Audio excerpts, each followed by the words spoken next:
I'm on a coral reef. We have a wide variety of fishes. The ones seen here are more in the water column. We have the porcupine fish at the bottom, which is a cool big kind of puffer fish. We have porgies like this guy that hang out a little bit more in the sand. And then we have the yellowtail snapper and the horse-eye jacks and other jacks that tend to form schools of fishes and kind of patrol the water column. So to show that, I have a little video that hopefully it'll play. Great. So this is a school of horse-eye jacks. And if you watch, you can see like one might start to turn and then they all turn. And they do this by their lateral line, which is pores on the side of the fish. So they can actually sense changes in water pressure without looking at all. They just kind of feel that the fish next to them moved, and then they all move in synchrony, as you saw. So that's pretty cool to watch. Some other interesting fishes, reef fishes come in a wide variety of colors, shapes, and sizes, and each one serves a really important role in the reef ecosystem. We have two species of parrotfish shown here, and we have blue tangs and surgeonfish, doctorfish that are really important for feeding on algae. And by feeding on this algae, they help to keep it from overgrowing the corals. The parrotfish, in addition, while they're eating this algae, they also eat some of the coral skeleton. And because of that hard rock they're eating, they end up pooping out sand. So a lot of the beautiful beaches in the Bahamas are really just a bunch of parrotfish poop. But we thank them because they make our beaches look beautiful. We've got the goatfish on the top, which can't see in this picture, but two little barbels hanging out the bottom. They feed on things in the sediments and they help to aerate the sand and keep everything kind of healthy there. Then we have little gobies that are an important food source for a lot of the piscivores, the fish-eating fishes like grunts, snappers. And they also, in some cases, help to protect the corals from predators because they like to hang out on top of the corals, and anything that tries to disturb those corals, they can try and chase them away. One of my favorite fishes, I have lots of favorite fishes, are the groupers. And we're really lucky that we still have pretty decent grouper populations in the Bahamas. Throughout most of the rest of the Caribbean, the groupers are highly depleted. And thus, like the Nassau grouper, globally is listed as critically endangered. But we still have enough around that we actually still eat them. But if you want to do your part, try and eat a little less grouper because they're really important near top predators like the snappers on coral reefs. Right? And if we have time at the end, I might try and show one of my colleagues here, Chris Sherman, has a video of the recent Nassau grouper spawning event, which was fascinating. There were thousands of Nassau groupers coming together to spawn, which was amazing. So the Nassau grouper and the tiger grouper here. Right. Another of my favorite fishes are the hamlets. You probably have not heard of these, but unless you're a diver and you go see them, they're beautiful. They're related to the groupers, but they're much smaller and typically more colorful. And I find them fascinating because they're actually both male and female at the same time. And every day at dusk, they go and meet their partners on a certain spot on the reef, and they do their little dance, and then they spawn as either a male or a female, and then they both switch and they spawn as the other sex, which is crazy. So if you ever do some like evening night dives and these are on the reef, you can catch them in action, which is pretty cool. So moving on from the reefs, probably the habitat I most enjoy or I spend the most time on are seagrasses. And a lot of people tend to ignore the seagrasses, so I wanted to talk about them because they're really great and really important. So we have three major or main types of seagrasses in the Bahamas. There's a few other species as well, but these are the ones you're most likely to see. Turtle grass, which is on the far left, which is a thick-bladed, very deep-rooted seagrass. And then we have manatee grass, which kind of looks like spaghetti noodles. It's cylindrical in shape, little less deep roots. And then we have the shoal grass, which is a very thin, flat-bladed grass. Probably looks more like the grass in your yard. That tends to be a kind of a weedy species that grows more in the shallows and the more disturbed or kind of hostile, hot or salty or cold areas in some respects. So these seagrasses are extremely important for sequestering carbon, which we're trying to conserve with climate change. They also help to slow currents and waves, and they filter lots of nutrients and toxins and pollutants and things out of the water. And of course, they're really important because they are the favorite foods of green sea turtles and manatees. If I get a little extra time, I'll mention a new invasive seagrass that we're kind of worried about at the moment. Within the seagrass, you can find all sorts of things.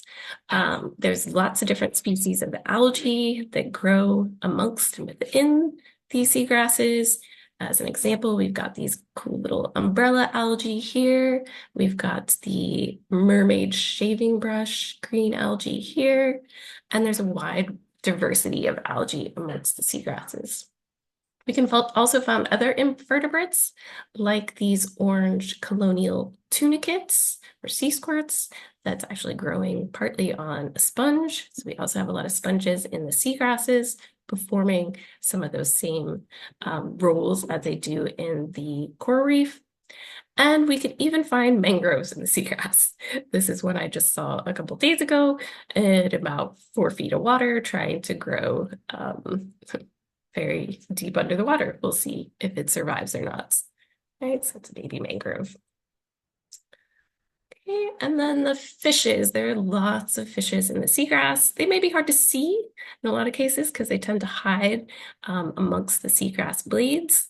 But seagrasses are a really important nursery for many fish species, as well as a refuge or feeding ground for many reef fish that actually will move back and forth between the coral reef and the seagrasses, sometimes on a daily basis. You know, sleep in the reef, feed in the seagrass, right? So some of the fishes we can find in and amongst the seagrasses are juvenile Nassau grouper, so that's their nursery habitats. Things like sergeant majors, juvenile blue tangs, doctorfish. This is a baby blue tang, wrasses, rock hind, which is a type of grouper. And unfortunately, we are also seeing a lot of lionfish in the seagrasses now too. So you've probably heard of them being on the reefs, but we're also seeing small ones and some larger ones in and amongst the seagrass beds. And oddly enough, they tend to hang out with the Nassau grouper, which is a very strange relationship I'm starting to look into. So those are some of the fishes. We also see a lot of invertebrates. You can even find corals amongst the seagrasses. We see 3 different species here. We've got sea cucumbers. You even find juvenile lobsters that also use the seagrass as a nursery area. And you can find these cool pincushion sea stars. This was one I found that actually has 6 arms instead of the normal 5, which is kind of a rare occurrence, but pretty cool. So check out and look for those next time you're exploring the seagrass. Then you can find a ton of variety of mollusks. So mollusks include your snails and clams and mussels and scallops and octopus and your sea slugs. So on the left here, we've got an octopus. We've got a nudibranch up here, which are really fascinating creatures, tiny. I won't get into those because I'll talk about those for ages. And your sea hares that graze the algae and the seagrass. And of course, down here, this is not a mollusk, but this is a stingray that is often seen amongst the seagrasses because they eat a lot of these mollusks, right? All right, so that's what I have on seagrasses. So next, I just want to show you some of the fascinating sharks that we have here because everybody loves sharks, right? I hope you do. They're not scary, they're not dangerous, and a lot of tourists come to the Bahamas just to see the sharks. So they're extremely important to our ecosystems, but also to our economy. So I'm just going to go through some of the main species that we can see here. The first is the Caribbean reef shark. And as the name suggests, you commonly see them on coral reefs. So if you do some dives on the reefs, you're pretty likely to see one or more than one. And they're quite friendly here. They just kind of swim around you. As you can see in this picture here, there's divers right behind it. They don't seem to mind that we're there at all. Right? Here's a couple more pictures of some of the Caribbean reef sharks. They're very sleek and agile, beautiful sharks that help to keep the reefs healthy by feeding on the sick and the injured fishes. And here's a little video just to see one swimming around the reef.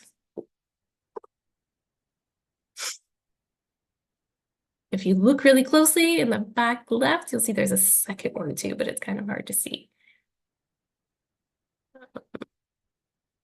Especially on my screen here, it's looking quite blurry, but maybe it's clearer for you guys. Anyways, back in this area, there was another one that swam by. So they're cool to see. Oops. Next we have the nurse sharks. They're kind of like the puppy dogs of the sharks. They aren't afraid of people at all, really. They just lay there, they stay. You can get really up close and personal with a nurse shark. You know, of course, don't touch it or grab it or harass it because that could end badly. But you can swim really right next to it and they're not going to do anything. They're just going to lay there or swim by. Or in some cases come right in your face. Like in some of these dives I did in Bimini, they were just all over you, right? Super cool. Said under the water, they're great. If you catch them and bring them on board for research, they are extremely powerful and yeah, they are hard to work with on the boat. And a lot of injuries once they're landed come when sharks are caught often come from these nurse sharks just because they flop and flail around and they have a lot of energy and spirits. But in the water, they're docile little puppies. Here's a few more pictures of nurse sharks. The next one I want to talk about are the bull sharks. So these, of course, have the worst reputation. Almost all the shark bites, they're like, oh, it was probably a bull shark, which it could have been, but there's some other sharks it could have been too. Excuse me. So nurse sharks are not that scary, really, unless you're like spearfishing or have, you know, bait or fish around you. They're probably going to leave you alone and not come near you. But they can look quite frightening, right? So these pictures are from a cage dive that you can do in Bimini, which was amazing. They do bait in the sharks, and it's all pretty much big females that come in, and they swim all around the jetty there.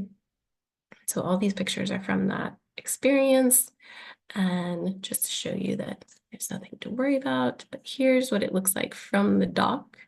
I think that day there was about 17 or 18 bull sharks swimming around. And in the back here, this is the cage you go in and dive. See it back there. All these huge, huge, huge bill. A lot of them pregnant females are just swimming around, getting their free snack for the day. And so amazing. Oops.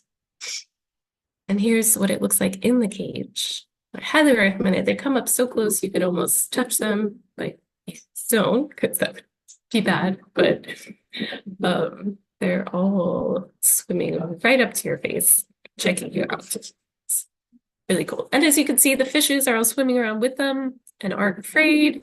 So if the fishes aren't afraid, I don't think we should be afraid either.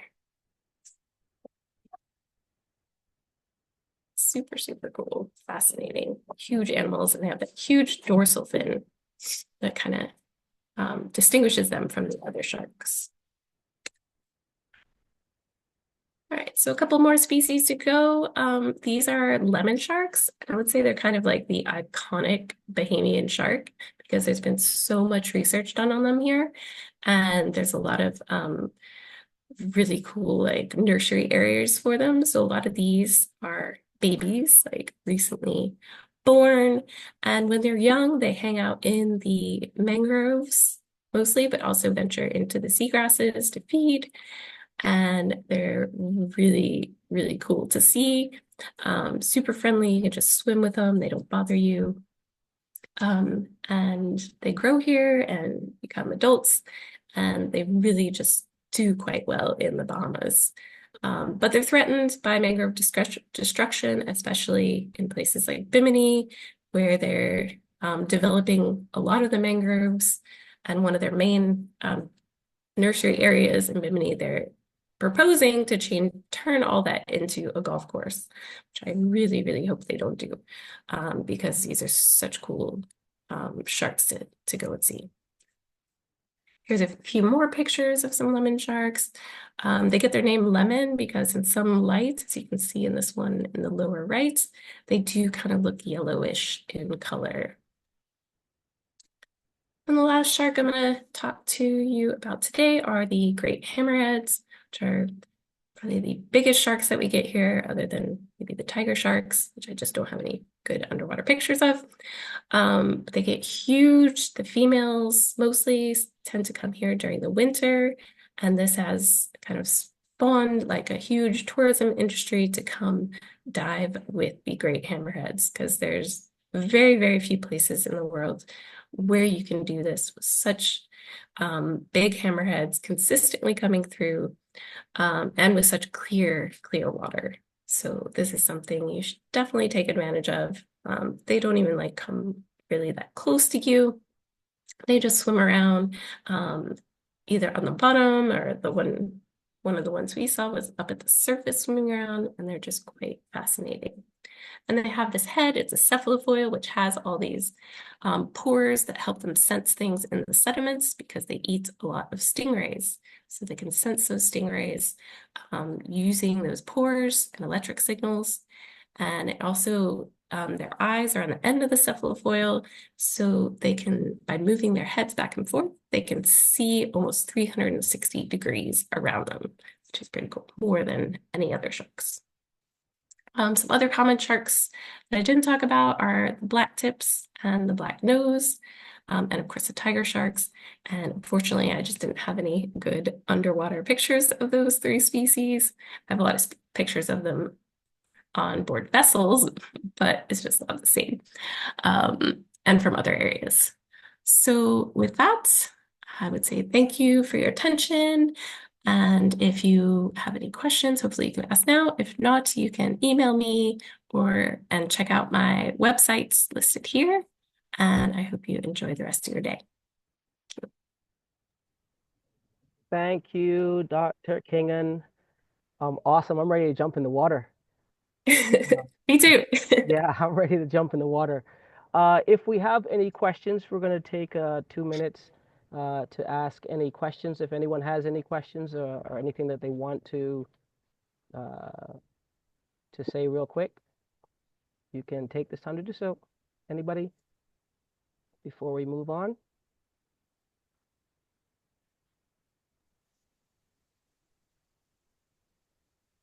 Just a quick correction for Dr. Kingan's email address. It should be .bs at the end. What did I do? Oops. I always thank you, Lena. You're welcome. I tend to do that a lot. Yeah, you're not in Trinidad anymore. No, but it just comes out. So my email was basically almost the same thing. So, Yeah. So I have a quick question. Go ahead. yes. So I know that there's a lot going on with the bleaching of the corals. What are we doing to kind of slow that down? So the bleaching comes from hot water, overheated water above their normal temperature threshold, and for too many consecutive days. And that's a climate change issue. So really, we have to do more to not continue to warm the planet.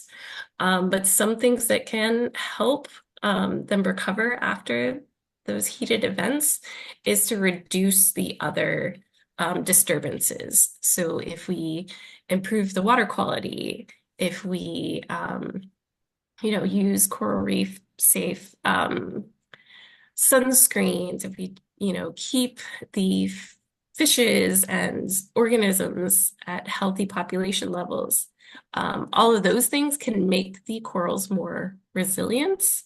But we really have to take those kind of major climate change steps to keep the bleaching from happening. But if we can kind of help in those other areas, then that'll do a lot to help them and hopefully allow them to recover from those bleaching events.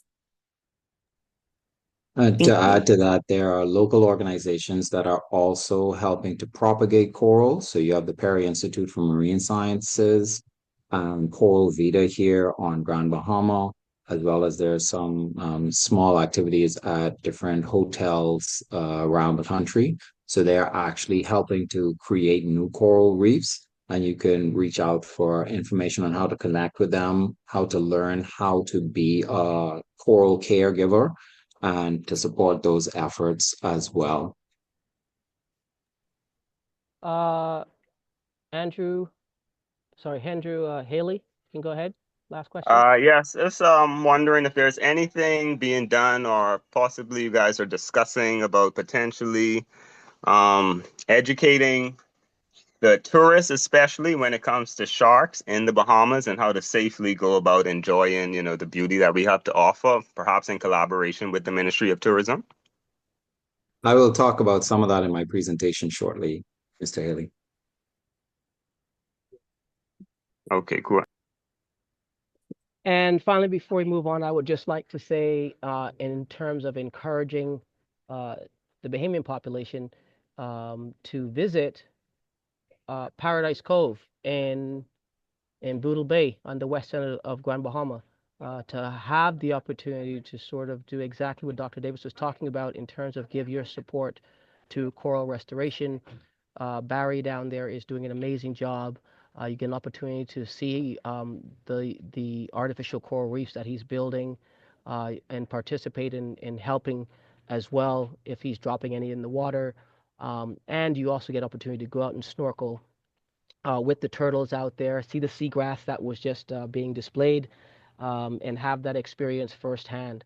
I think it's an inexpensive, great Sunday afternoon outing for the kids. Again, just getting the cell phones out of their hands, getting them from in front of the Netflix, and getting outdoors so they can have an appreciation for what it is we have in terms of our natural resources, especially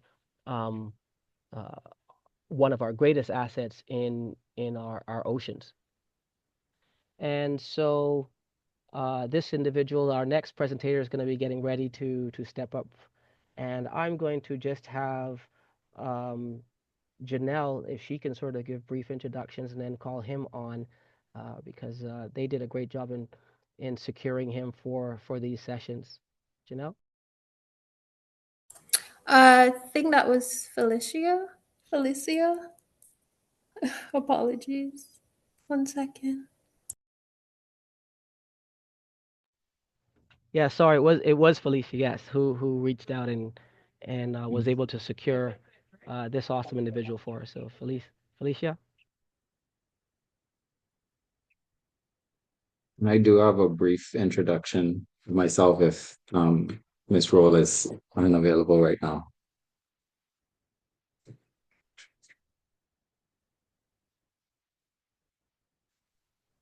Okay, Dr. Davis, I guess go ahead. Okay.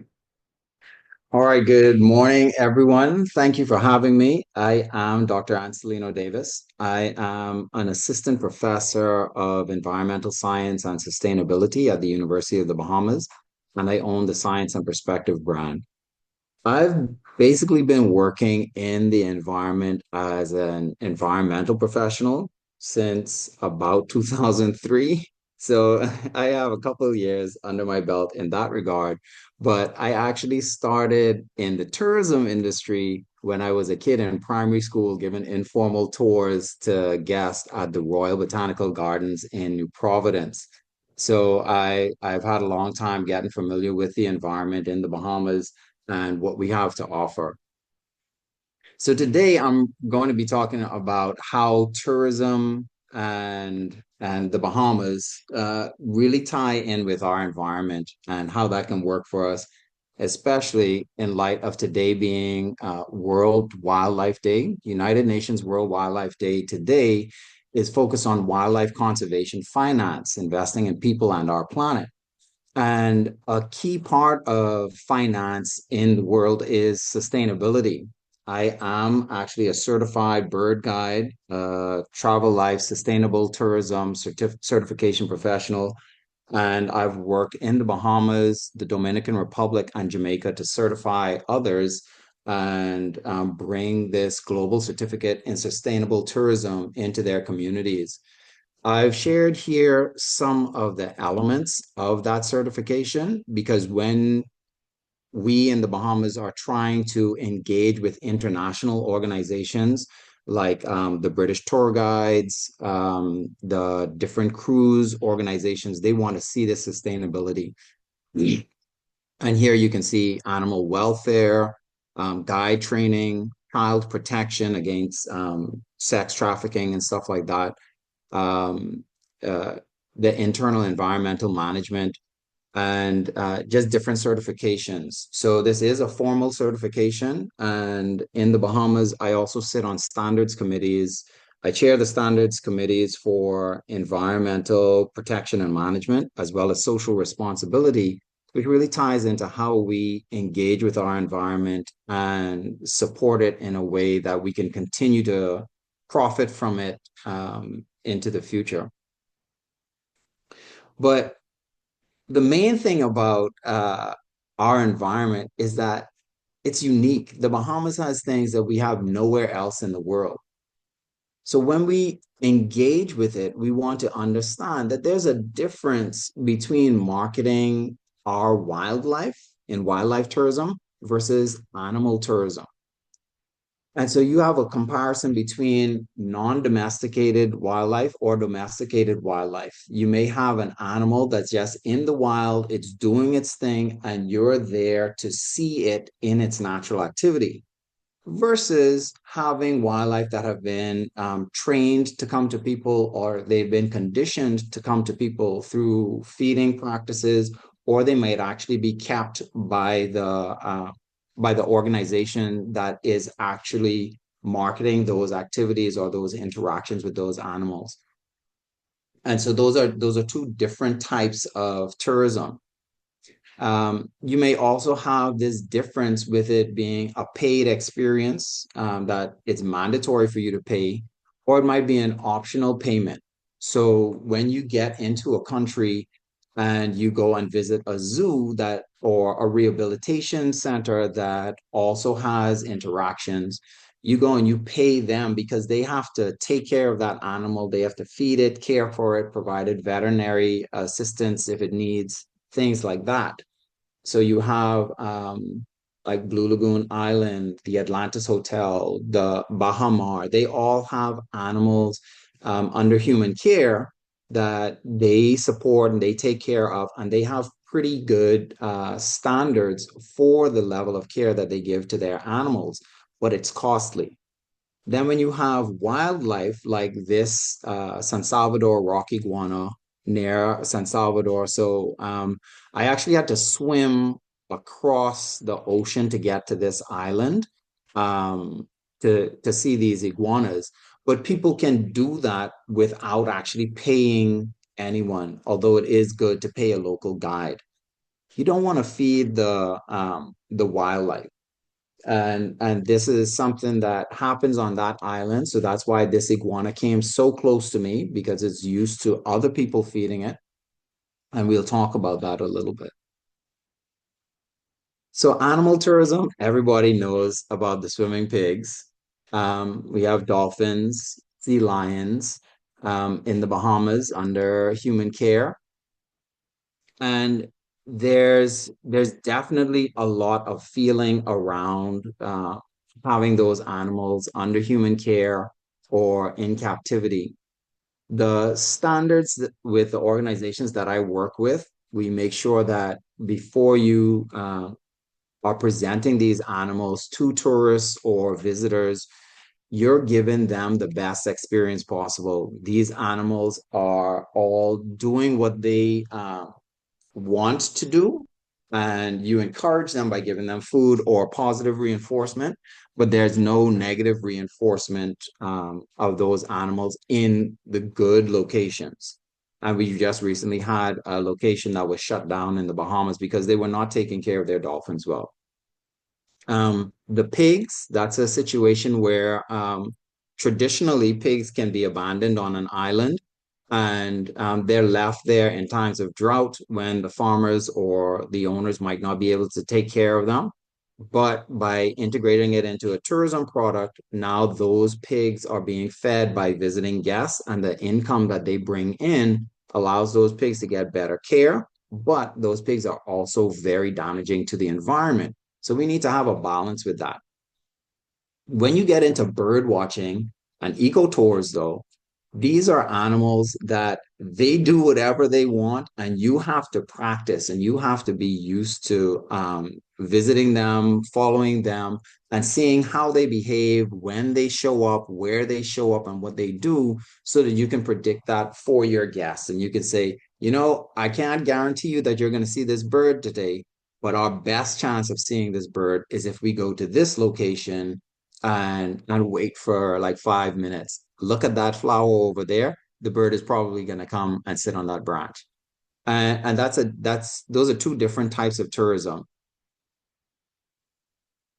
These are all photos that I took directly because of my work. I'm familiar with these species and I'm able to engage with them or view them in their natural surroundings.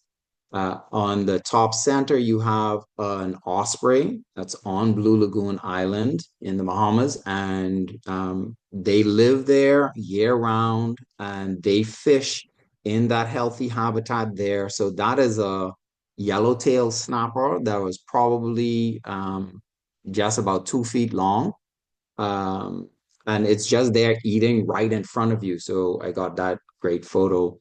The least grebe on the right, seeing birds actually nesting and their ability to make these nests that float up and down with the tide but are anchored to the ground is really powerful.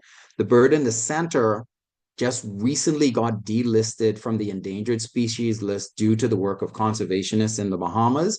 And it was the rarest songbird in North America.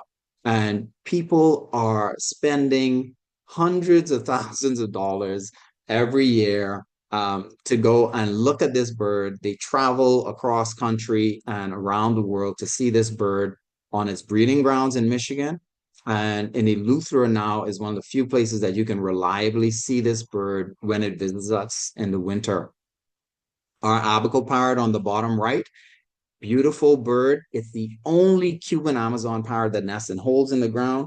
And after Hurricane Dorian, we actually had people around the world saying they wanted to sponsor support for capturing some of them and taking them for captive breeding programs, which we actually do not want. A lot of times we get disaster tourism. So they come in afterwards, sweep in, and some unsavory types want to take our animals, and they often end up into the black market. And that's happened in other places in the Caribbean.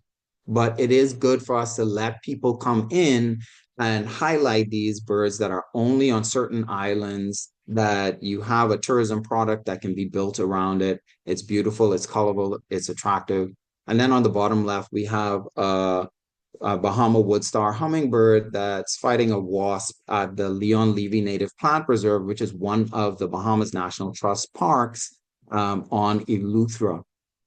And so these locations, these birds are truly Bahamian, and they're doing things that are very interesting, and people will pay money to come to the Bahamas and see them. We also have herps, these frogs and iguanas. On the left is an iguana on the top left is an iguana in the Exuma Keys. On the top center is a San Salvador rock iguana. In the center is one of the frogs from the recent Science and Perspective video. If you see a video going around with me asking some frogs to leave the shed and just coaxing them out, that's visible on my side perspective social media. On the bottom left, though, is an invasive green iguana. And when we're talking about tourism, getting people to come to our country to see our native species is very important. But when we pollute that with invasive species that might be similar, but can take over and negatively impact our environment and potentially harm our native species, we're giving up our native culture, and it's kind of like never having peas and rice again, because you're shifting completely over to hamburgers and chicken nuggets. But those invasive green iguanas on the bottom left, they are present on a lot of islands now, and our rock iguanas are exclusive to certain islands. Like the snake that you see on the right-hand side, that's my youngest son, Oliver, and he does a lot of animal training with me, and he is holding Abaco, the Abaco boa, that you can see at the Rand Nature Center here on Grand Bahama. And so sometimes I would borrow the snake and take him to classes and school groups for them to learn more about what they can see as a local tourist in their own national parks and in the Bahamas. The Abaco boa is only native to Abaco Island, but that one individual lives at the Bahamas National Trust Park on Grand Bahama. Of course, Dr. Kingen did a great job with our marine life, but our marine specialties, the sharks and turtles in the Bahamas are amazing, and people will come from around the world, and we are the shark diving capital in the world. We're fast becoming known for turtles, and we have our seagrass and our blue carbon initiatives now in the Bahamas that will be supporting more of that in the future. But we also have some cool things like this Diogenes crab, that hermit crab that you see in the conch shell there on the bottom left. That can only happen here in the Bahamas because we have healthy conch populations that allow those shells to grow that big. Hermit crabs can't make their shells. The conch makes the shell and the hermit crab gets it later on. But you also have our culture tied to this marine environment. You see me blowing a conch shell on the right-hand side at a Birds Caribbean regional meeting in the Dominican Republic, where I also was able to take my students to share with them what bird tourism, what ornithology is like, and how it's tied to more than 30 countries around the Caribbean and the world participate in that event every 2 years. And it's one of those tourism opportunities that we could have those 300 or 400 guests come to us in the Bahamas in 2026. We also have mammals. The hutia on the top right is the only non-flying mammal that we have terrestrially in the Bahamas, and it's critically endangered. I was part of that team along with members of the Bahamas National Trust and scientists from around the world, but we had to relist the Bahamian hutia. It's critically endangered now, so there might not be a long time for us to actually get a chance to see it. But we also have our bats on the bottom. That's a Buffy flower bat in the caves on New Providence. But we have 9 species of bats, and one of them is one of the smallest bats in the world. It weighs as much as a penny. I know we don't have pennies now anymore, but when you see a penny next time, pick up a penny so that you can see how tiny that bat is. And you can see them on Long Island, go into Hamilton's caves, and you can see a lot of those bats. Some of them are seasonal, so they fly in, fly out for vacation and stuff like that. But we also have bugs. I know not everyone wants to get down on their hands and knees, but people around the world, they pay to come to the Bahamas to see the sharks that some of us are afraid of, the snakes in our forests, the frogs and lizards, but also our bugs. And the flies on the top left there on some of my dog's poop, but they are interesting and some of them are unique to the Bahamas. We have this ladybug in the center, and this ladybug actually had an STD, a sexually transmitted disease. But being able to study things like that in the Bahamas, scientists are also tourists who are coming in to see these special things happening. And again, we have the hermit crab. This is a terrestrial hermit crab that is able to get that big whelk shell which you can only get in certain islands where the whelks haven't been depleted like that. And so just looking at these things and knowing that people around the world sometimes appreciate what we have more than we do is powerful for me. So in closing, I want to tell everyone that there's a huge opportunity for us to have boutique tourism instead of the large scale commercial tourism. Each island of the Bahamas has its unique biodiversity. It has our culture that ties into to those different animals. And by engaging with local communities and having local stewards who can say, if we go to 8 Mile Rock High School, there's a burrowing owl nest in their long jump pit. You go to Abaco National Park in Abaco, and you can have your students on that island know that they own a national park that protects the only Cuban Amazon parrot that nests and holds in the ground. That's really powerful.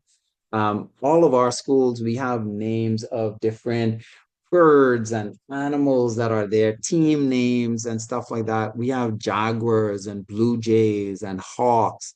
And it would be really powerful for us to have some more local names. Every school, it seems, has a Blue Marlins team or house on their campus. Some schools are named after different islands. So let's think more about how we tie our Bahamian students, school children, and engage them in the tourism opportunities that we have and protect our wildlife as well.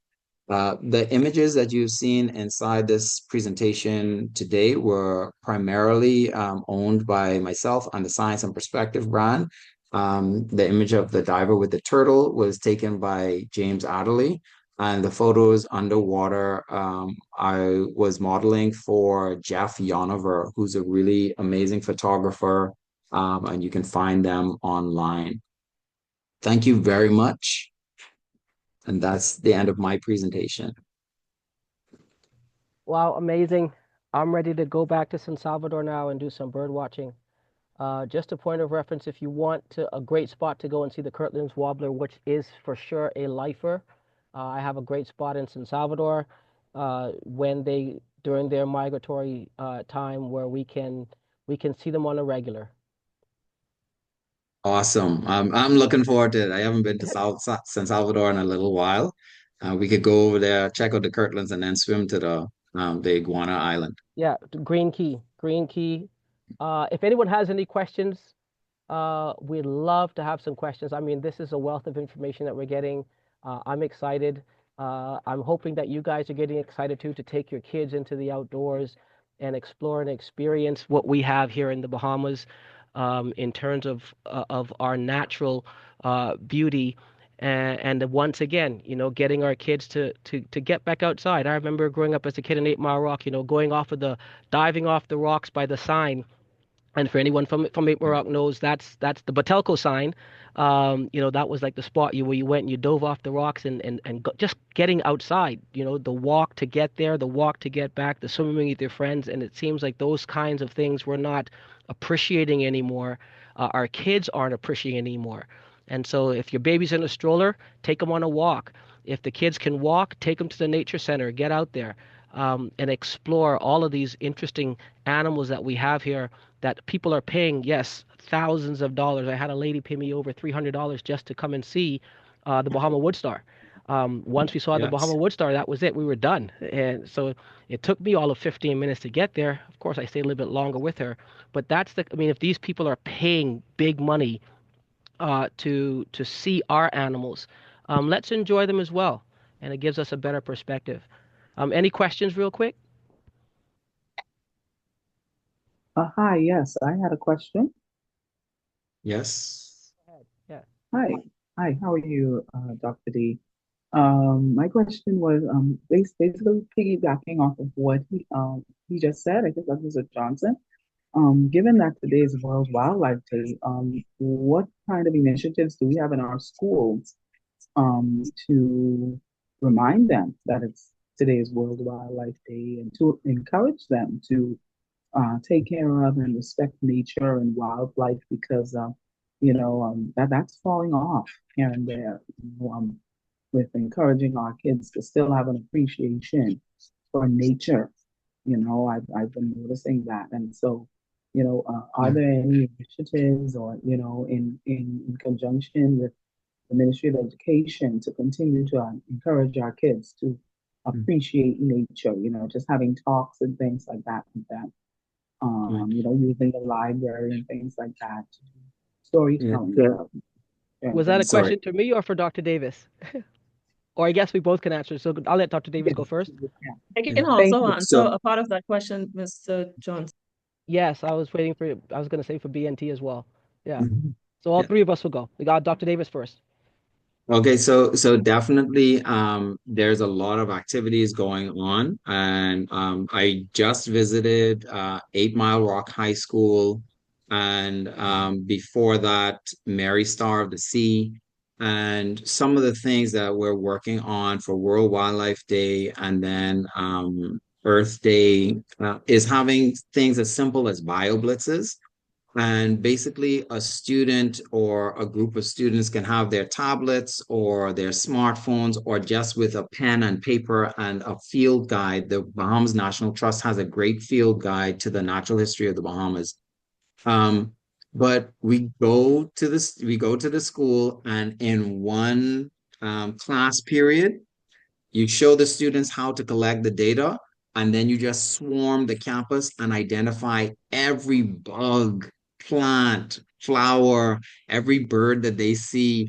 And it's amazing how engaged they are. And then once you do that the first time, the students understand these connections so much better.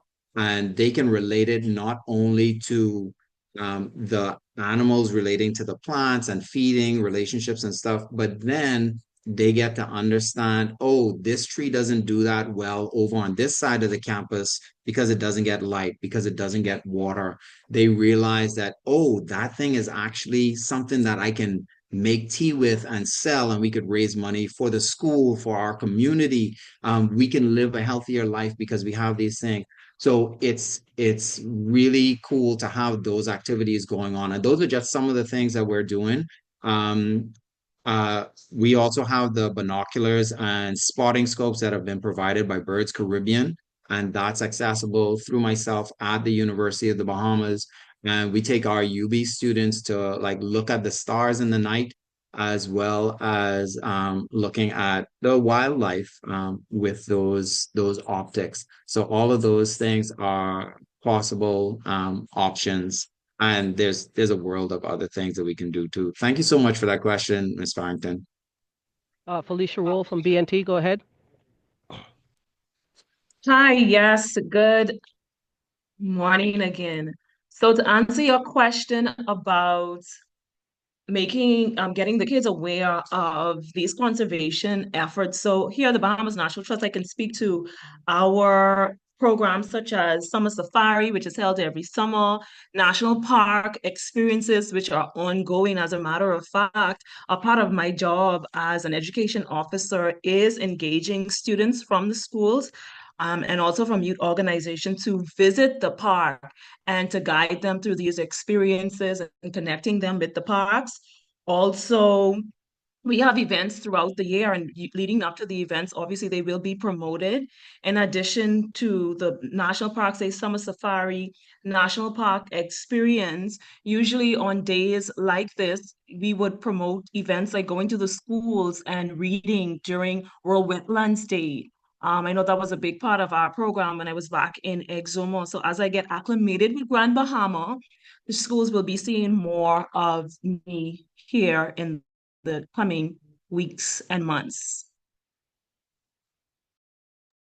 And finally, for the Ministry of Tourism, Sustainable Tourism Development Department here on Grand Bahama, we have a number of programs that we do as well.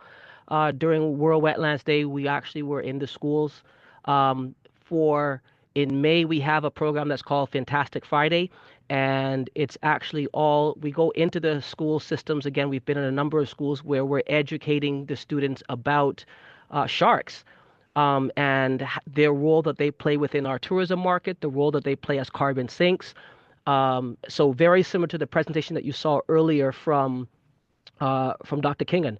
Also during the month, that's Fantastic Friday in May. So we do presentations at the various schools every Friday. So for 4 weeks during the month of May, just as an example. Also, a major one that we have also is next month, which is Coastal Awareness Month. During the entire Coastal Awareness Month, we're doing presentations on everything that pertains to our coastline, and that includes animal species, both terrestrial and in the water as well. So we're talking about wetland birds, we're talking about fishes, bonefish. We're talking about plants that live with mangroves, wetland plants, silver buttonwoods. We're talking about everything that pertains to again, a coastal awareness or that's around our coast, and a lot of that has to do also with the animals that's living in those environments. So that's what we're doing as well. I don't want to take up too much more time because I want our last presenter to get in here as we're closing out with our time. And so without further, Janelle, I'm going to have a call on Janelle from BNT. She's just going to bring brief introductions of this individual. Thank you, Mr. Johnson. So our final speaker for today with this beautiful presentation, Discovering Grand Bahama Wildlife, and it will be on birds by Rudy Sawyer. I know Mr. Sawyer formerly goes by H. Rudy Sawyer, but I've never been able to find out what the H stands for. I know everyone calls him Uncle Rudy. For me, Mr. Sawyer is a storyteller.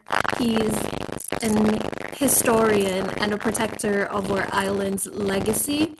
He's the founder of Blue Green Outdoors, an eco tour company. He has spent years guiding residents and visitors through all the hidden gems of Grand Bahama, helping people to connect deeply with the land and the sea, and my favorite, the stories that are woven into our island's rich history. And so I think he plays such an important part in preserving, teaching, and sharing the incredible natural and cultural heritage of Grand Bahama. For me, he's an eco-legend, and I think he's had a great impact and continues to have great impact on the conservation work for Grand Bahama. He's a passionate educator, and he's also an amazing author, capturing the wealth of knowledge that makes Grand Bahama so unique. I want to plug his book, Grand Bahama Treasure and Tour Guide. It's on the 2nd edition, and I think it's an important historical piece of history for us here on island, and it's basically a living archive, ensuring that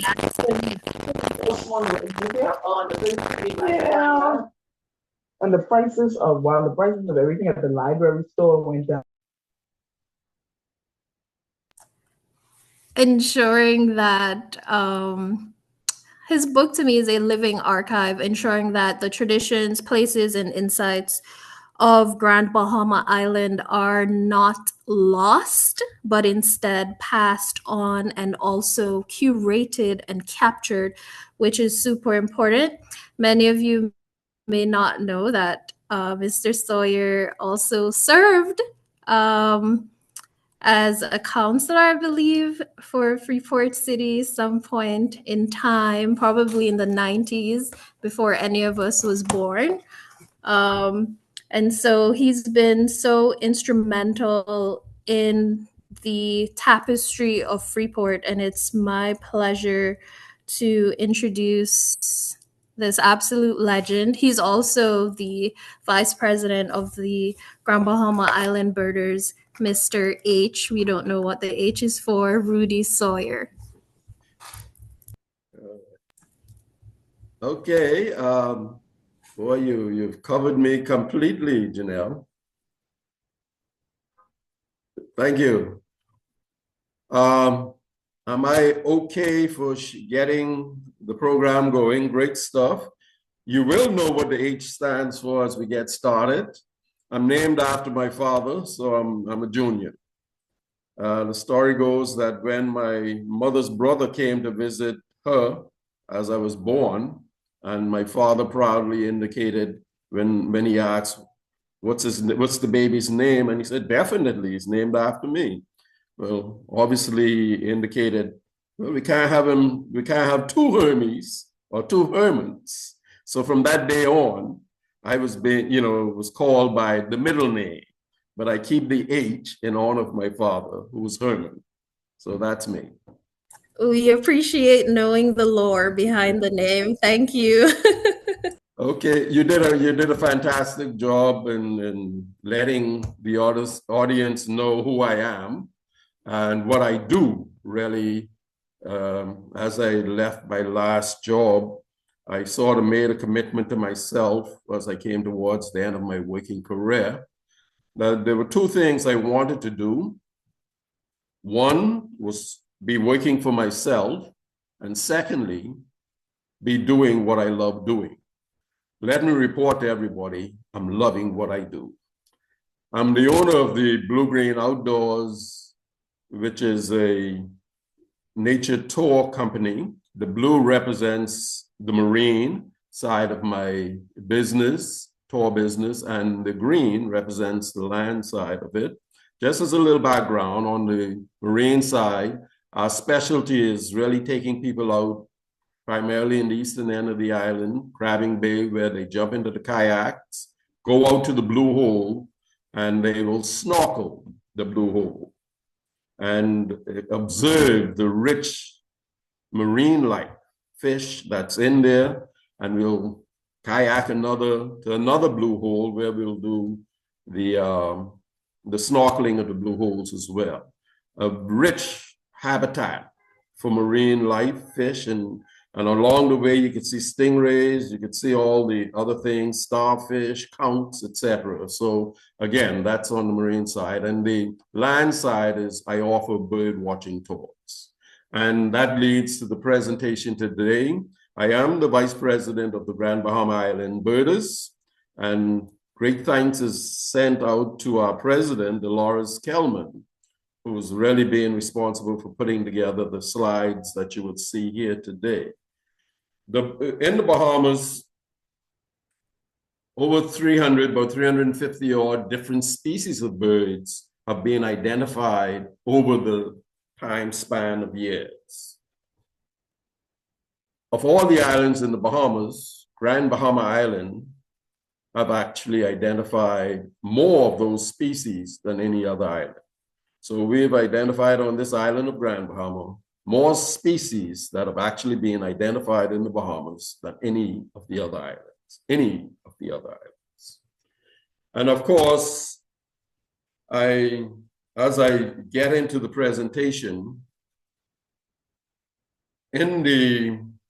out of the group, the GBI birders, Martha Cartwright came up with this tag for me. It says, Rudy, you're a great corpus birder.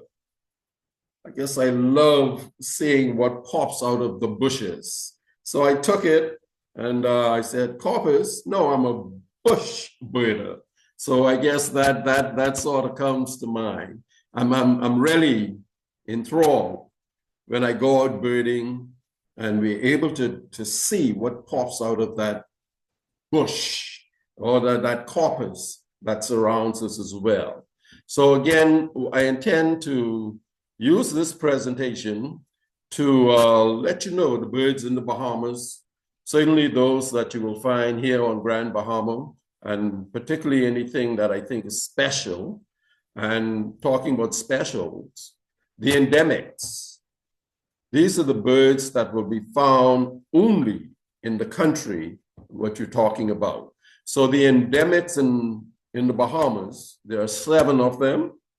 And these are birds you'll find only here within the Bahamas. And some of them you'll find only on a particular island. So if you look, the first one on our left there, the Bahama Woodstar, hummingbird. And that's a male with the nice purplish gorget, they call that. A spectacular bird. Very, very, very attractive. I see where Jay indicated that somebody's paid him $300 just to go and see it. And sure enough, it's worth seeing. And it's worth even more than that. But again, it's worth seeing even without money. And I certainly invite, it's a particular notice with the Bahama Woodstar. We do see it here on Grand Bahama. Before Hurricane Dorian, it was seen occasionally, very rarely. Since Hurricane Dorian, we've seen the Bahama Woodstar on the island of Grand Bahama, particularly in the east, more than they were before Hurricane Dorian. So it is a species that has actually improved on the island of Grand Bahama since Hurricane Dorian. Next to that, we have another endemic. It's called the Inagua Woodstar. Very similar to the Bahama Woodstar, but this particular one has some distinct difference from the Bahama Woodstar, and it's found only in Inagua. Next to that is the Bahama Swallow. This bird you can find on Grand Bahama occasionally as well. It's a nice swallow. The distinction, as you will see in this picture, the underbelly of it, everything else is pure white, as opposed to the other swallows, except, I guess the tree swallow could be very similar, but most of them do have some coloration, like the barn swallow may have a little brownish and orange and stuff underneath. But the Bahama swallow, spectacular, with the nice blue in its wings, etc. As it flies, those sharp wings that the swallows have. It's also found on Grand Bahama. The next one is the Bahama nuthatch. Hey. Oh, a sad story as a result of Hurricane Dorian. This was a bird that you will find only on Grand Bahama in the pine forest area and a very narrow area in East Grand Bahama, actually East Freeport. Hurricane Dorian killed all the pine trees that it had a direct impact in the east of Grand Bahama. So the habitat for this particular bird has been lost. And I'm sure it's how many numbers of them there, no doubt, were killed by Hurricane Dorian. There hasn't been a sighting of the Bahama nuthatch, but as our president is also hopeful and really believing that it will come back. Hopefully she's right. The next one is the Bahama yellowthroat. This is a male version of it with the black mask. And there's a common yellowthroat that you see all over the place, but the Bahama yellowthroat only found here as compared to the common yellowthroat, the yellow in the Bahama yellowthroat goes from the beak all the way down its breast all the way down. Very spectacular. The female doesn't have the mask, but it is a very distinct bird as well. That bird you would have found that here on Grand Bahama as well. I think we may have had 1 or 2 sightings since Hurricane Dorian, but it's been a bird we haven't seen hardly at all since Hurricane Dorian on the island. The Bahama warbler, another pine forest bird, used to be seen here on Grand Bahama. Since Hurricane Dorian, there has not been any sighting of it, but it's certainly found in Abaco and maybe Andros as well. And then the Bahama oriole, a spectacular bird found only on the island of Andros. We'll go to the next slide there, certainly. Besides the endemic, there are other birds that we'll find here in the Bahamas that we call specialty birds. Although not endemic, you will find them here more or less year-round. Certainly they're native to our area. A very spectacular duck there we call the white-cheeked pintail. Just look at it. That white with the red and the black on the beak. Oh, spectacular bird. Saw a couple in the Emerald Pond day before yesterday, but you'll see them around here, Abaco, and throughout the Bahamas. The Zanata dove is also a specialty bird seen here on Grand Bahama, very rarely, but it's certainly seen. The Key West quail dove, see it more in Abaco and other places. There has been sightings on Grand Bahama, but very rarely. The Cuban emerald, the second more common of the hummingbirds you'll find in the Bahamas, as it's called Cuban, so certainly it's there. Very green, the male, as you can see here, spectacular. Fluorescent green, as as it goes out. And you can see that on Grand Bahama as well. The loggerhead kingbird, yes, that is one that you will find here on Grand Bahama as well. Normally when the gray kingbird, which is a migratory one that comes in, the loggerhead tends to fade into the bushes more so, and you'll see the other kingbird, the great kingbird, more. But occasionally, certainly you will see the loggerhead here on Grand Bahama. Very dark on the crown and the head, and it's a spectacular flycatcher. Next is the Las Sagras flycatcher, a smaller than the loggerhead, but again, one you'll find here on Grand Bahama as well. It has a rufous, little brownish, distinct difference in the tail which will make a distinction between some of the other flycatchers and kingbirds. Next. Yeah, next one is there.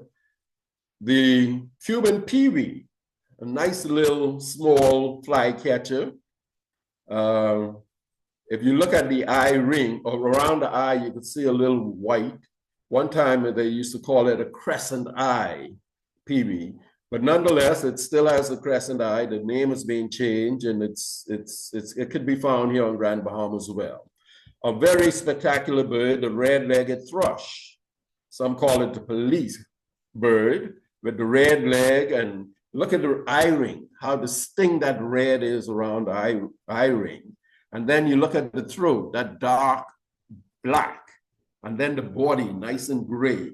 Oh man, it's a spectacular bird to see. You'll find it, on the grounds occasionally. You go by, you see it's all, quite a bit around the place. And then you have the Bahama mockingbird. Because it had the name Bahama, for a good period of time, I thought it was one of our endemic, but you can find this bird, although it's a Bahama specialty bird. They've seen it in Cuba, they've seen it in Jamaica, and certainly the Turks and Caicos, even though it's a different country, is still a part of the Bahama chain. So again, this is a very distinct bird. While down in San Salvador with the birding group in October of last year, We were able to see it quite often.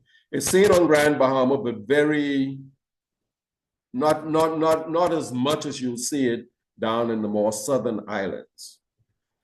The next one, the thick-billed vireo, bird is particularly out of Nassau. Somebody came up that if you go birding in the Bahamas, this bird is an obligate. You're virtually obligated to see it. A nice bars on the wings, and the thick bill certainly is distinct compared to some of the other vireos. The olive-capped warbler, a bird that lives in the pine forest, was seen here on Grand Bahama, but since Hurricane Dorian, the habitat for it has been lost, particularly in the eastern end of the island, and I don't think there's been any sighting of the olive-capped warblers. Now that the pine trees are being regenerated, you're seeing new growth. 5.5 years later, in certain areas, the trees are 8 feet high in certain areas. So hopefully that new growth will, after a couple of years, be high enough to bring these birds that have gone since Hurricane Dorian back to our environment. Next to it, the Western Spindalis. That is a male version of it. The female is more drab, but it has the same shape. You know, the beak is a little thickish, etc. But this is a bird you'll see on Grand Bahama quite a bit as well. Maybe not like you'll see the warblers, etc., but it's here. It still is. Next. Continuing with our specialty bird, the banana quit.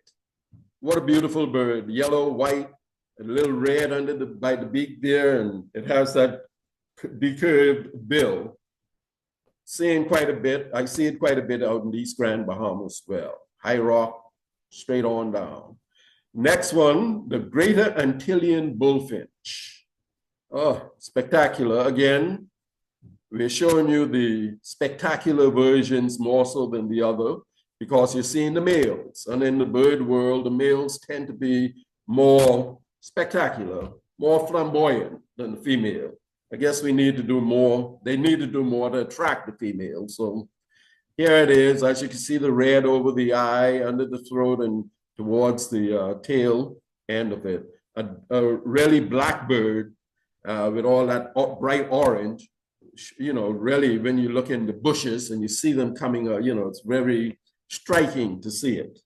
And then next to it, similar in shape to the bullfinch there, is the black-faced grass quit. If you look at the banana quit, which has that narrow, thin beak, this one has a thicker beak, which is more seed eater. So again, you'll have that there. As you can see, the face is black and the whole other body is more brownish in terms of it all as well. And then below that is the hairy woodpecker, which is resident to the Bahamas, one of our 2 woodpeckers that you would see occasionally. And compared to the other one, which is the yellow-bellied sapsucker, I guess which is the migratory bird, you'll see that during the wintertime more so. But by its name, yellow-bellied sapsucker, well, again, I'm not cursing here, but nonetheless, it sounds like it could be a good way to, you know, tell somebody off. But this one, there's a white streak directly in the center of its back, whereas the other one that I talked about has the streaks on the wings going forward. Next slide. So the categories, you have the resident birds, you have the winter birds. These are the migratory ones as well, you know, come in. Some migratory birds are coming in during the summer as well. Then you have birds that are here between the fall to the spring. And then you have some that go from fall to winter. Next. Great. Birds that you'll find here as well, the frigate birds and the brown pelican.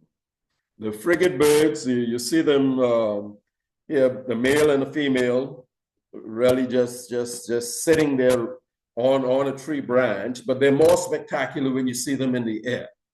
You know, they're very sharp wings coming out there, and they're normally high above, just going with the currents, the air currents above them as well. Look at that beak. So you know they're great fishing birds as well.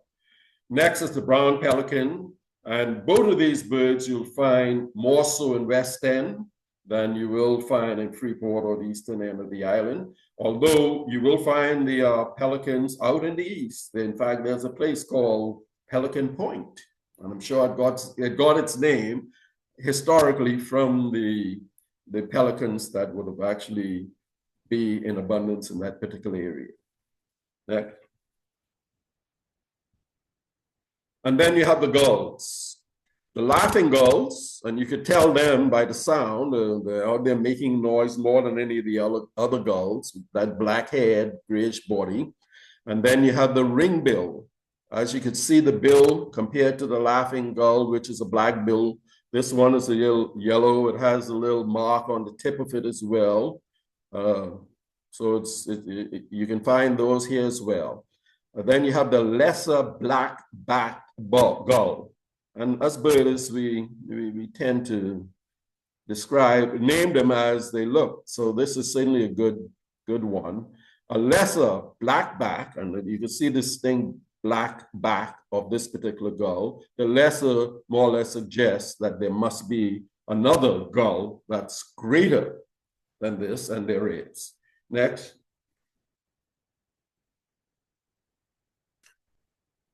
Similar to the gulls, we have the terns. They're in similar environment. In fact, before I became a seasoned birder, the royal tern in particular, that is more common here than the others, I would see it smaller than the gulls, which is obvious, but then you will find them diving into the water to get the fish. So as in my mind, being smaller, I was wondering how come the younger gulls are the ones that would dive in and the older ones didn't.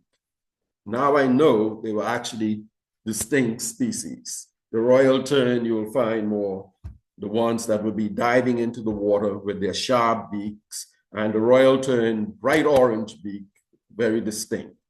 And then you have the least tern, which will be a smaller tern than the royal. Next.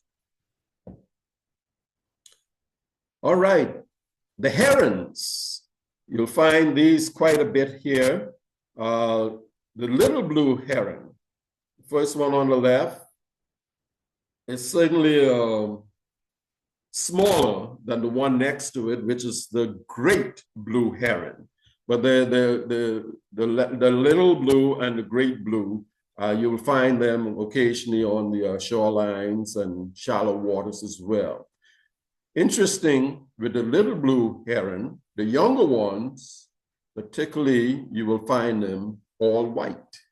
So the distinction will be, you look at the beak will remain the same as it is in the full colored one that you see here, and the legs will also be the same. But we call it the little blue heron, white morph. And then the great blue herons, a great size bird, you'll find those quite a bit here as well. An interesting and excitingly looking one is the tricolored heron. And with the white and the blue and the orange on the beak and red. It's a lighter, smaller bird than the greater blue heron, a narrower, slim, more slender heron than the others. And then we have the green heron, which is to the right. As you can see there, it obviously has some greens in its feathers, little maroonish. The head is up, as you could see there. Very, very interesting bird to see, and you do see them quite often here on Grand Bahama. Next. Continuing the herons, the great egret, the great egret. We will see them around the grasses and around the neighborhoods. This is that big white bird with that orange beak. You see them quite often around. And then you have the western kettle egret. And normally this is a much smaller bird than the great egret, but you could see the little brownish on the back and on the crown as well. That will be a distinct look, a marking for them as well. And then the yellow crowned night heron. I'm sure this Garland, as Bahamians we would call him, any tall dark bird we tend to call a Garland. Very distinct, that white around the eye and on the head. And you will normally see them around nighttime. And you see that beak it has? It's a very destructive bird. It takes, it attacks the other bird nests, eat their eggs and whatever else. But nonetheless, it's a beautiful bird, common here on the island of Grand Bahama. And then the next you have is the snowy egret. A very peculiar bird, but you can find them here on the island of Grand Bahama. Nice black beak, a little yellow around the lobes of the eyes. But the distinction of this one, black legs, and we say it's the bird with the golden slipper. So you'll see the yellow feet, which will make it distinct in terms of some of the other birds you would see. Next. And then we have the ibises. We have the white ibis, which is very well known, and you'll see those around. The curved beak, sometimes you'll see them occasionally, and you'll see some brown among the flock. And normally, well, that is still a white ibis, but it's a young version of the white ibis. When they get more mature, they're all white. And then the glossy ibis. This particular picture shows it really glossy, but if you see the flying one above it, you normally see it looks just like a black bird with a little shine to it. You'll see those less rarely than you would see the white ibises, but we do see them here on this island of Grand Bahama as well. Okay, moving on. Then you'll find these birds along the shoreline, the plovers, quite a bit. You have the killdeer, distinct mark was the double black mark around the neck. They're very common around, and again, you'll see those. Next to that is the black-bellied plover. This picture does show it very clear how it got its name. But normally when we see it, it doesn't have the black belly, so it's, again, you will tell it by the distinction of without the black belly, but you were able to make it out. Then you have the piping plover. Again, a very rare bird as well, but it's seen here, single band around its neck, your orange legs, which will make it very distinct from some other plover as well. Then you have the semi-palmated plover. Looks very similar to the piping plover, except that it has brownish legs, blackish, orange. And then the Wilson plover might look very similar, but the beak on the Wilson is much larger than it is on the other ones that you saw there. Seen here as well, quite a bit. Next.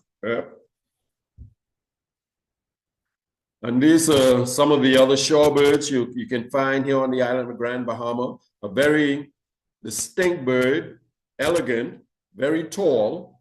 We don't have the flamingos here, but it does have those long legs, not as long as the flamingo, but it's the white and black with the black beak is very distinct as you see them on the ponds or the shorelines.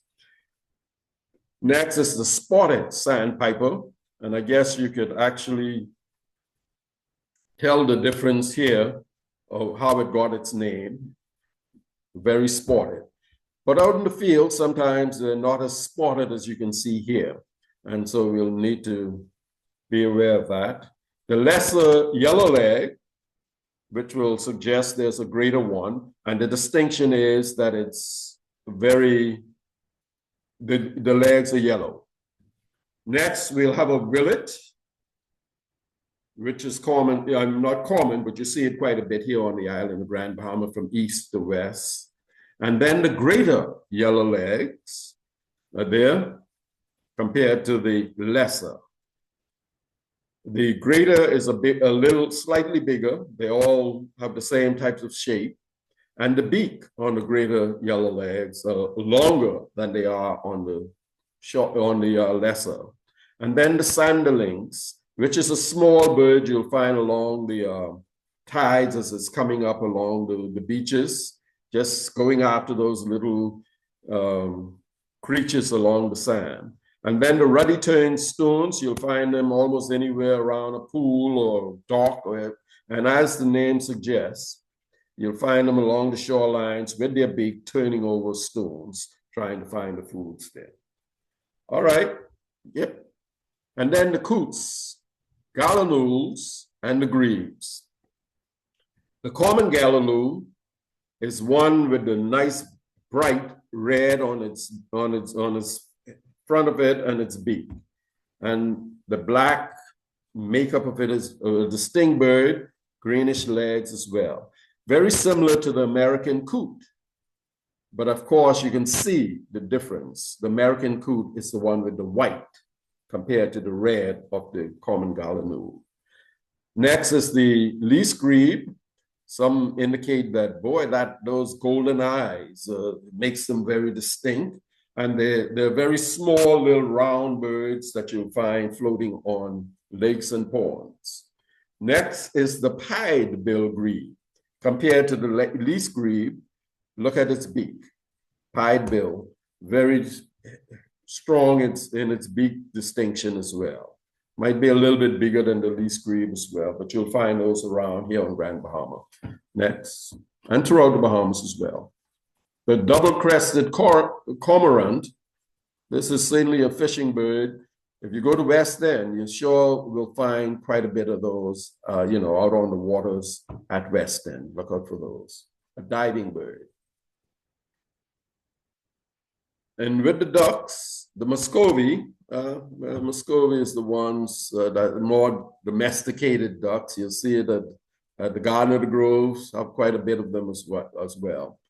The blue-winged teal, a common bird that we find on the island, migratory, but they're here quite a bit as well. Look at that little white on the male towards the tail there, which is distinct. And around the beak, the white mark is there, very distinct as well. That's the male. Next to him is the female. Not as distinct, as outstanding as the male. Good example. And then the northern shoveler. Look at it.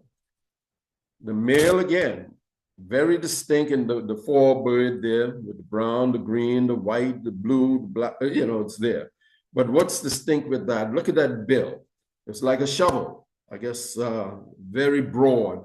And they are, even right now, on the Emerald Gulf Course pond. Saw one there yesterday yesterday was Sunday. Yeah, I was there yesterday. Saw a couple of them there. A very distinct bird to see, particularly with the male. The ringneck duck, the one below, again, look at the male compared to the female. With the black on the tip, both of them have. The eye of the female tends to have a ring around it. The eye on the male tends to be a little golden. And look at the black and white makeup of the body on the male. Very distinct. All right. On the island, you can see the red-tailed hawk. This picture does show it just perched on a branch, and you can see the red at the tail. In the air, when you look up, you can see the tail, in most cases, very distinct with its reddish color. Next is the American kestrel, which is the smallest falcon you'll find in our region. Again, a male version with the multicolors. The female, a beautiful bird as well, but not as colorful as the male, but a very small falcon. The merlin, again, you'll find those around here on the island on a regular basis. And the peregrine falcon, the fastest bird I guess in the world, does visit us quite a bit as well. So you could see the peregrine occasionally on the island. Next.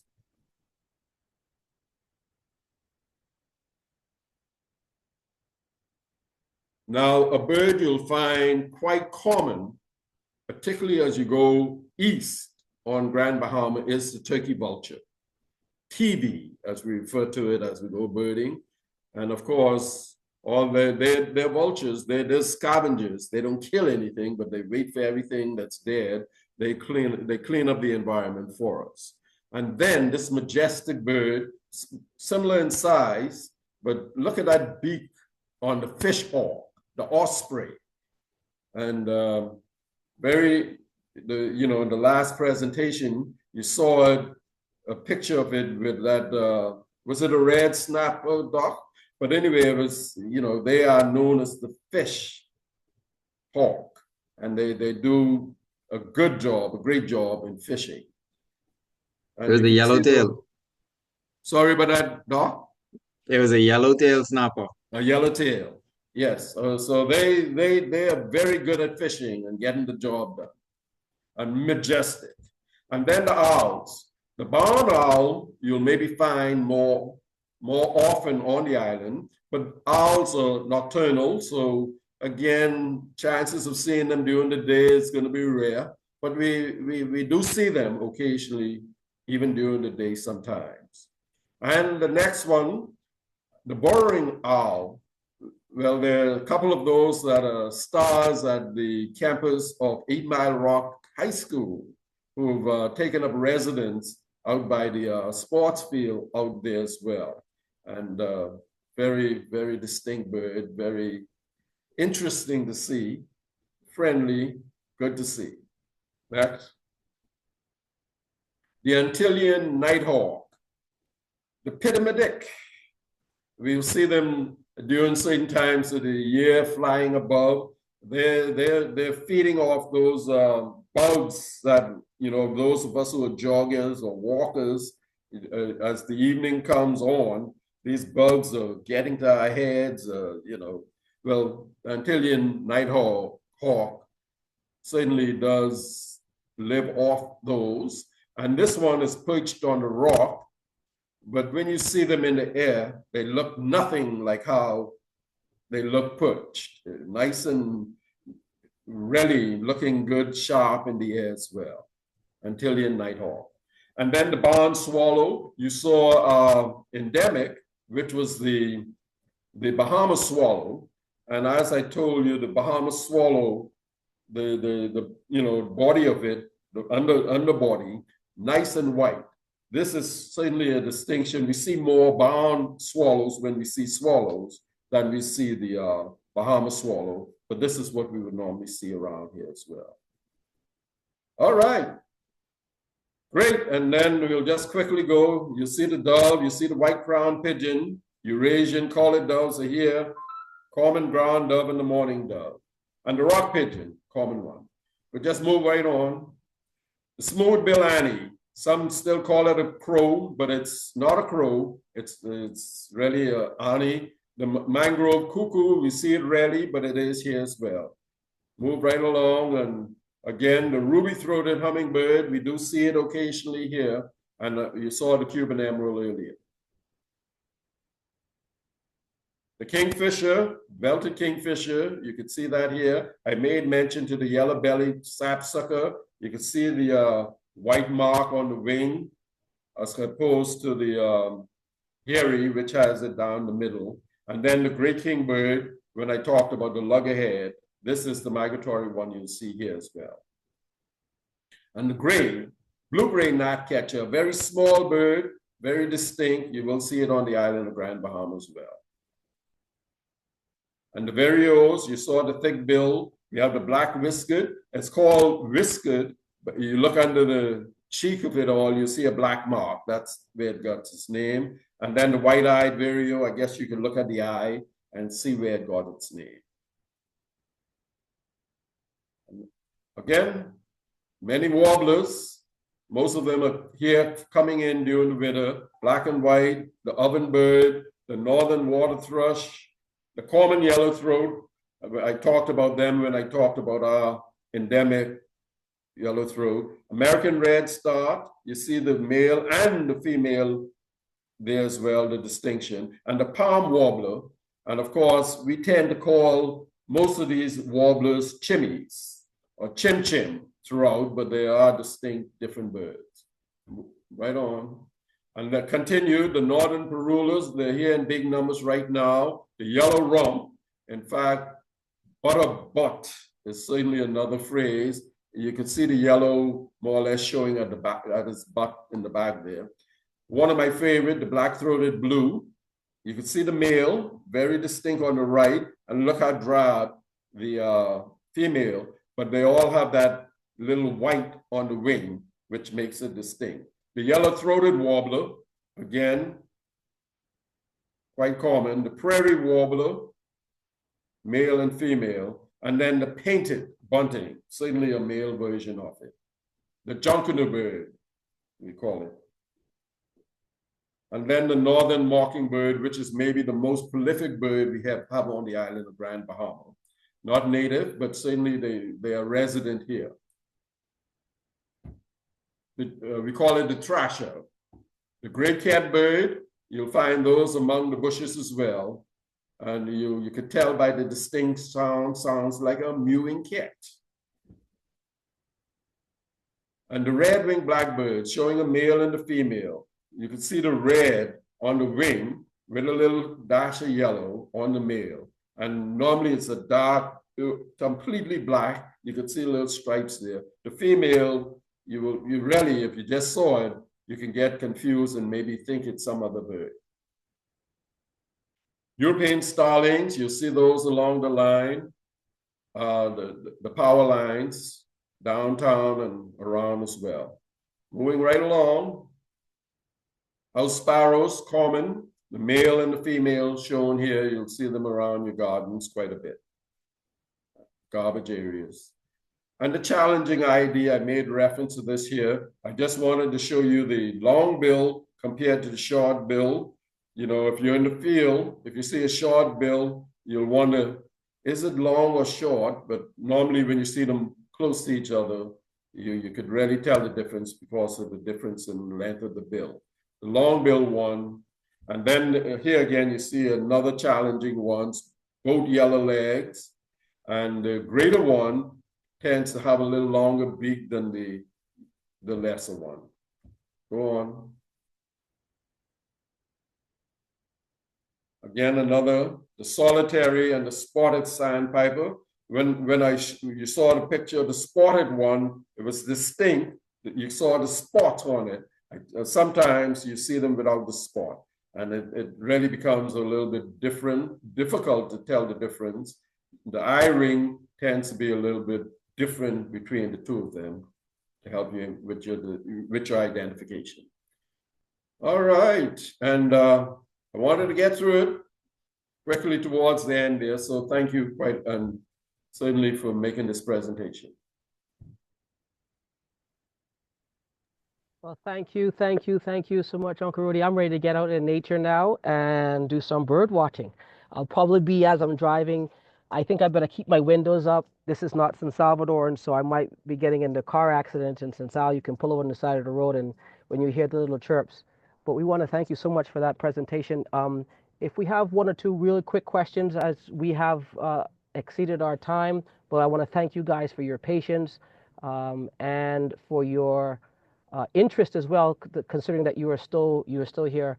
So if we have one or two questions real quick for Mr. Sawyer, we'll take those real quick before we leave. Great.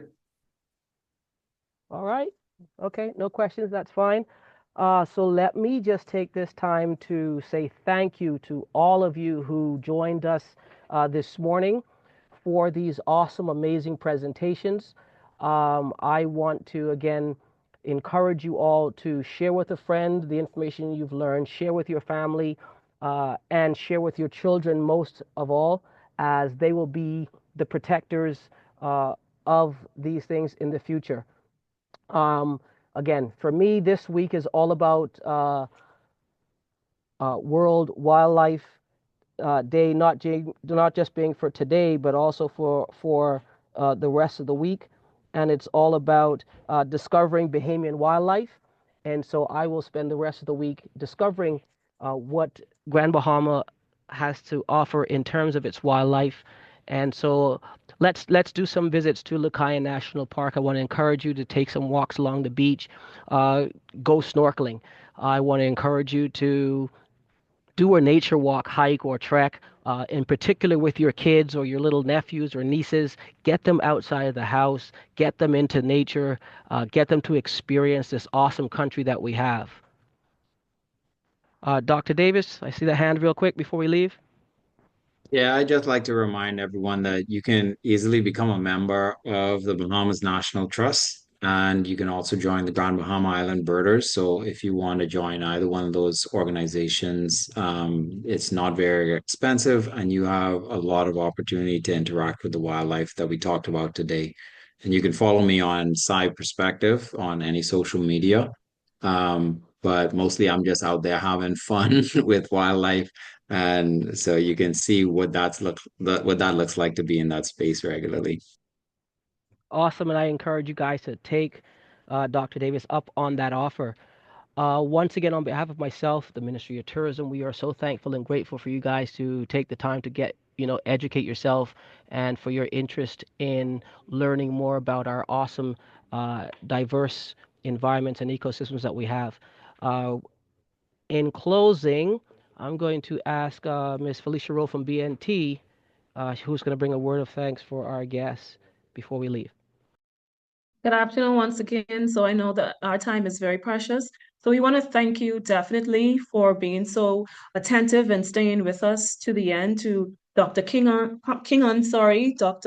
Anselino Davis, Mr. Rudy Sawyer. Thank you so much for your insight. I certainly learned a lot of new things. I didn't know that you could actually identify a sexually transmitted disease in a ladybug. I didn't know that parrotfish poop sand. I did not know that. And yes, Mr. Rudy reminded me that the male species of the birds definitely are the most flamboyant of the species. So I learned a lot today. And a special thank you to Mr. Johnson from the Ministry of Tourism, who was the lead in coordinating this event. A heartfelt thanks goes to my colleague, Ms. Janelle Marie, from the membership office here at BNT, who so eloquently reminded us how we must invest in conservation by becoming a member of BNT. I don't know if she would want to type into the chat on how you can do that. And you can also visit our website for sure. So lastly, thank you to all of our participants for your engagement. Thank you so much for sticking through to the end. Together, we are making significant impact by just showing up. So I want to encourage you to continue to protect the wildlife and visit a park like Mr. Johnson says. And wonderful for you joining us. Take care and have an awesome week. Thank you, guys. Happy Monday. Happy World Wildlife Day to all of you. As we leave, let us just continue to discover Bahamian wildlife and enjoy it while we're doing it. You guys have an amazing day. Have a great day. If anyone wants to reach out to me, you can feel free to do so at jmjohnson@bahamas.com. That's jmjohnson@bahamas.com. Again, happy Wildlife Day. And let's continue discovering Bahamian wildlife. Cheers. Thank you. Goodbye, everyone. Thanks, guys. It was great.